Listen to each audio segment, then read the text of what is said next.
Yes, Kenya. Tamu sana, tamu sana, tamu sana, yes, tamu sana. Yesterday, President Uhuru Kenyatta hosted Sagana 3 in Nyeri, and that has been the discussion since yesterday.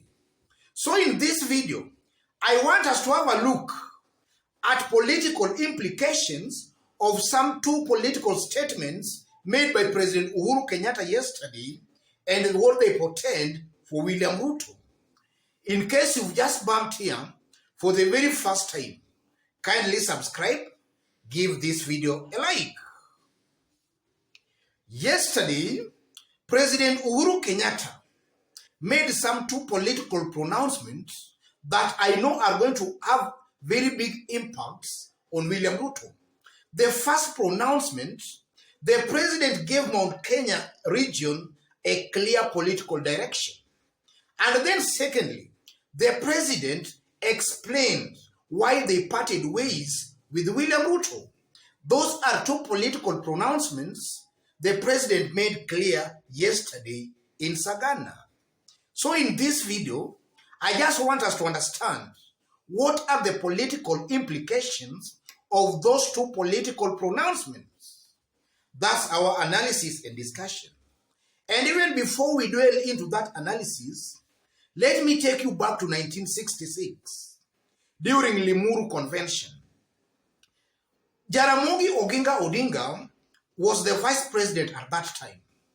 And during Limuru Convention in 1966, Jaramogi's fate was actually sealed when the then president, Jomo Kenyatta, and a group of KANU parliamentary group leaders abolished the position of a party vice president and replaced that position by 8 vice president positions. And a month later, Jaramogi Oginga Odinga was actually forced to resign as a vice president. And that is being seen as if Jaramogi's fate was actually sealed during that Limuru Convention in 1966.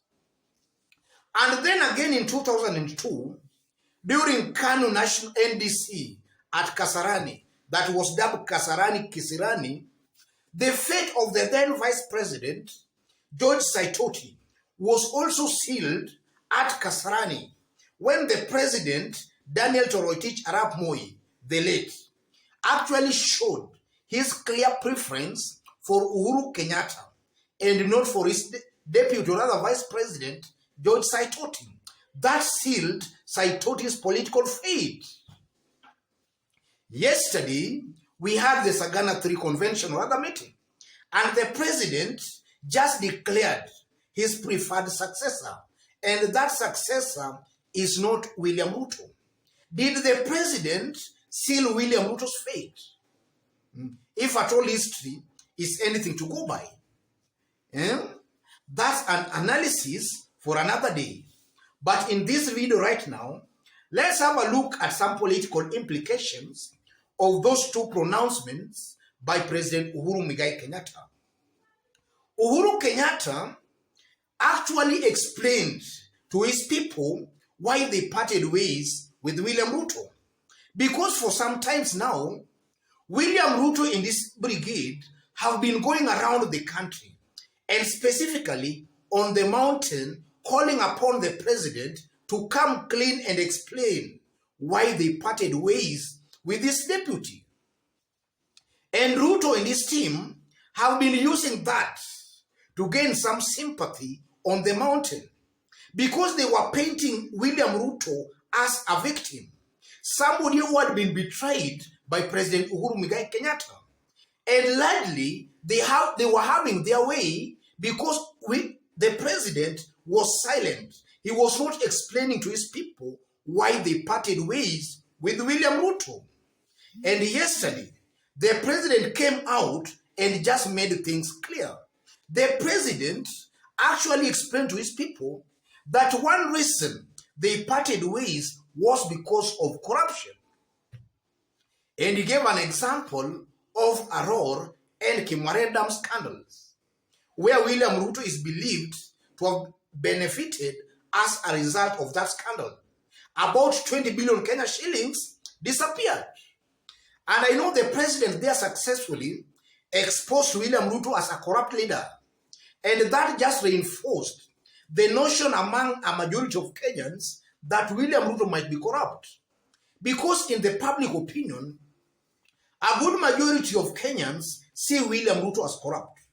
So when the president also yesterday just came and linked William Ruto to Aror and Kimware Dam scandal, that just reinforced the belief in a majority of Kenyans that maybe William Ruto can be as corrupt as is being alleged. And you know, for the president to make such kind of remarks, he's making those remarks from a point of information. The president has some reliable information sources, some intelligence briefs, I mean. And so, ladies and gentlemen, the president, by linking William Ruto to Aurora and Kimware Dam, the president exposed William Ruto as a leader who does not care about even his own very people in Elgeyo Marakwet, because that's an area that is being considered to be William Ruto's political bedroom. But still, he never cared about his people and went on to benefit from the Aurora and Kimware Dam scandal. And then also, ladies and gentlemen, the president just exposed William Ruto again as a leader who is not for unity of the country. And the president did that by bringing in the handshake story. The president just explained that before the handshake, he had some talks with William Ruto. And actually, he told William Ruto that him as the president, he has got security. William Ruto as the vice president, he has security. But Kenyans don't have that security. So in the event there is turmoil in the country, it's the masses, the people to suffer, not himself as the president or William Ruto.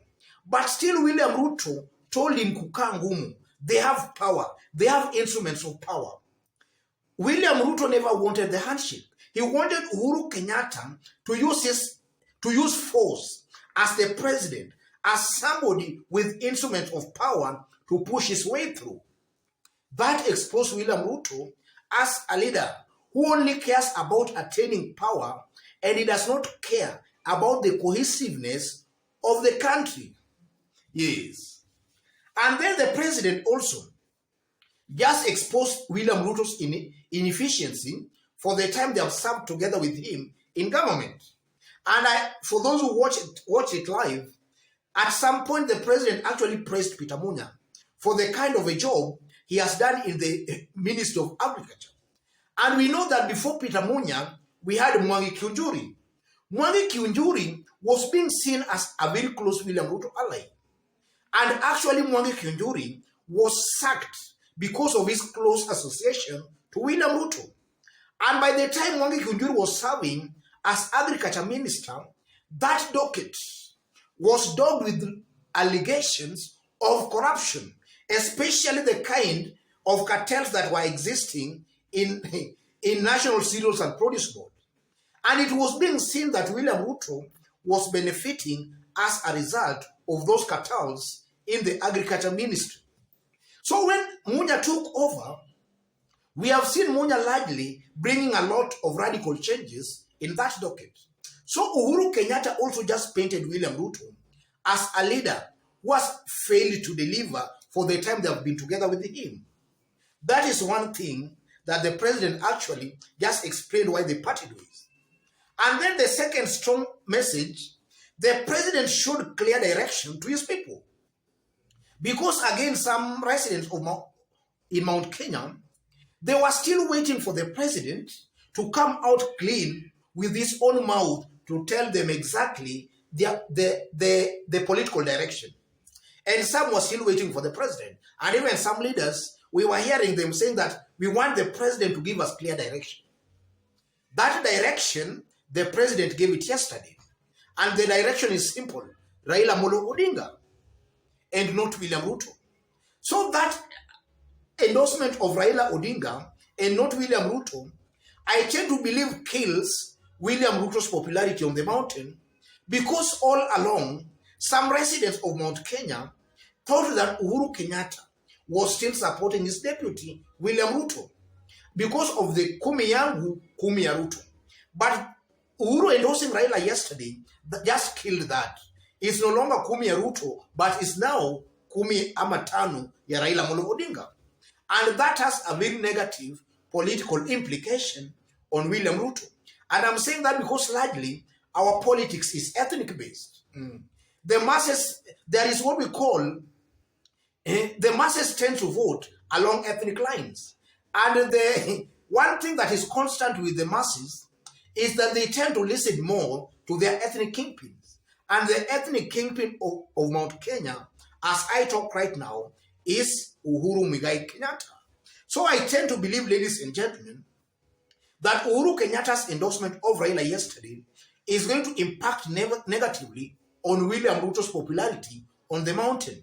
We are most likely going to see William Ruto's popularity declining very fast on the mountain as Raila's popularity rises steadily on the mountain. And that's courtesy to Uhuru Kenyatta's pronouncements yesterday in Sagana. Otherwise, ladies and gentlemen, just as I did indicate when we were starting, in case you've bumped here for the very first time, kindly subscribe, give this video a like. Thank you, God bless you, God bless Kenya.